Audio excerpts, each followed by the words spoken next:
Welcome back to Thirukkural A, Chapter 6, Kural 1. மனைக்கத்தக்க மாண்புடையல் ஆகித்தர் கொண்டான் வளத்தக்கால் வாழ்க்கை துணை. She who has the excellence of home virtues can expend within the means of her husband is a help in the domestic state. Questions for you. What does it truly mean to be a helpmeet in modern domestic life, especially when unexpected circumstances throw carefully laid plans into disarray? Can maintaining wifely dignity coexist with the chaos of unexpected guests and wildly varying needs?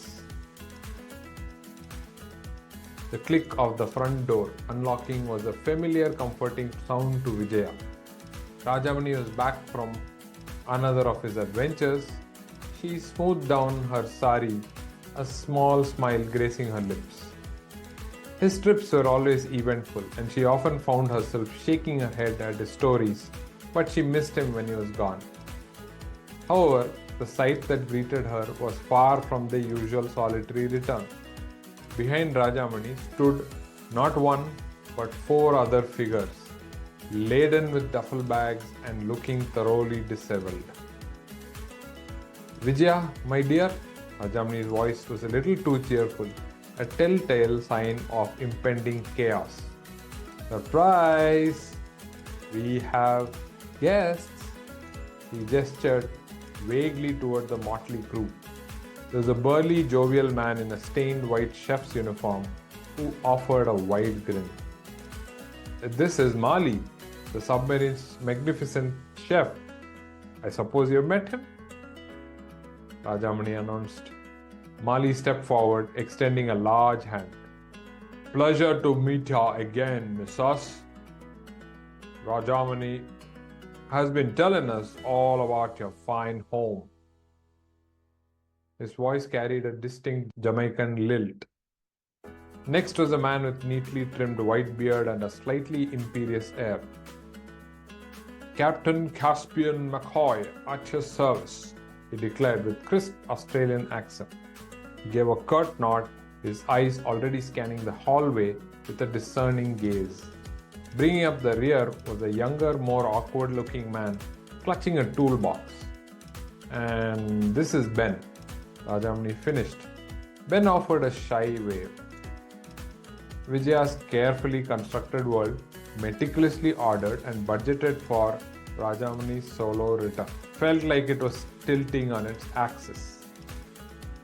She had spent the last few weeks managing the household finances with the precision of a seasoned accountant, ensuring every rupee was accounted for. Now, she had an entire submarine crew on her doorstep, looking like they intended to stay for a while.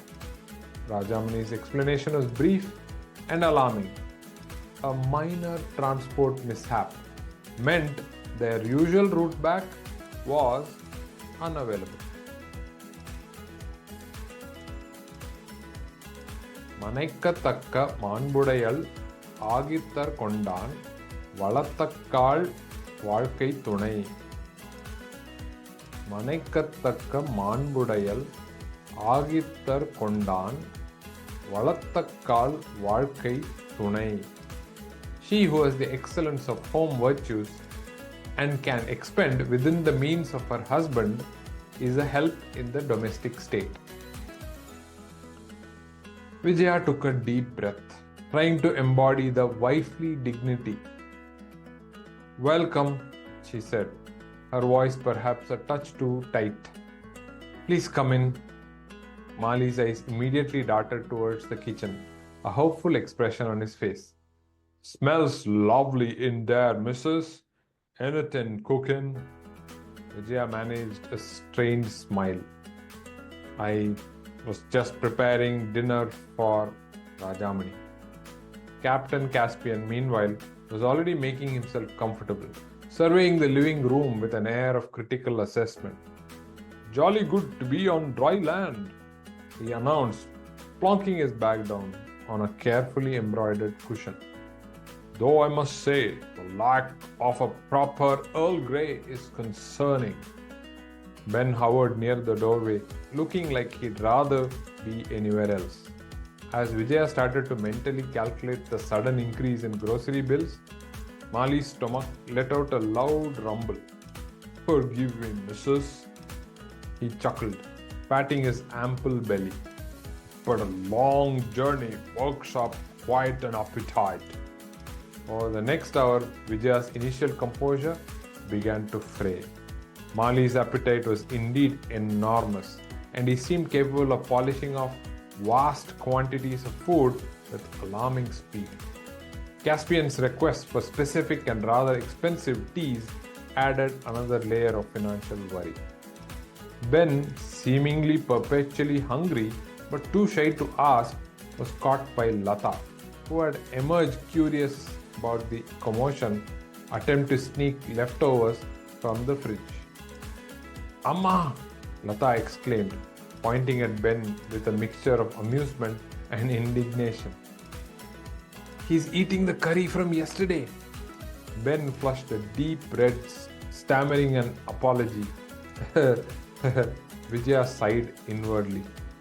This was going to be a long stay. As the evening wore on and the demands for food and comfort continued, Vijaya found herself staring at a meticulously planned budget, a sense of growing panic washing over her. How was she possibly going to manage this unexpected influx of hungry and demanding guests without completely depleting their savings? Just as she thought things couldn't get any more complicated, Captain Caspian cleared his throat. "Mrs. Vijaya," he began, his tone suggesting a matter of grave importance, "I find the lack of a proper hammock quite unsettling. Perhaps you could arrange for one?" Vijaya stared at him, speechless. A hammock? Where on earth would she even begin to find a hammock? And more importantly, how could she afford it? The sheer absurdity of the request, coupled with the gnawing worry about the household finances, pushed Vijaya to her limit. "Rajamani," she said, her voice dangerously quiet, "could I have a word with you in private?" Rajamani, sensing the shift in her demeanor, paled slightly. He followed her into the kitchen, leaving the bewildered submarine crew in the living room. As the kitchen door swung shut, Vijaya turned to her husband, her eyes blazing. "Rajaman, you have brought an entire submarine crew to our house with no one. Mali eats like a small army. Captain Caspian wants a hammock, and Ben is scavenging leftovers. How exactly do you expect me to manage this?"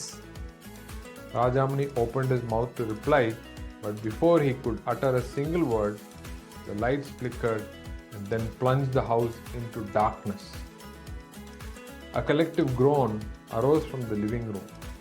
"What in Neptune's name was that?" Captain Caspian's voice boomed through the darkness.